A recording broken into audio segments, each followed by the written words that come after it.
objective for this video is to determine the products of acid and base reaction. Now, fortunately, once again, this is something that we've done in Year 9, so it is just a bit of a rehash, so it should be pretty quick.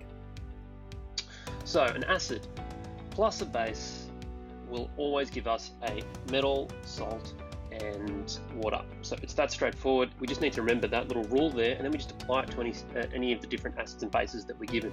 But obviously, and I can totally appreciate that the hardest part about this is determining what's an acid and what's a base. And the simplest way to do that is to remember that acids will produce hydrogen ions when you break apart the acid molecule. So for instance, hydrochloric acid, very common acid, same acid that's found in our stomachs. You can see that the formula, you guys should remember, HCl breaks down into hydrogen ions and chlorine ions. So nice and simple, you can see that it's producing hydrogen ions, must be an acid.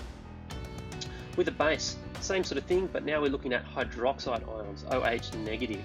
So for instance, sodium hydroxide, that should be pretty straightforward. It's got the name hydroxide, it's got the word hydroxide in it, so you know that it's going to be producing hydroxide ions. So sodium hydroxide will produce sodium ions and hydroxide ions. So what does this look like? So for instance, if I had HCl plus NaOH, you'd immediately sort of try and identify that the HCl is an acid and the NaOH is the base.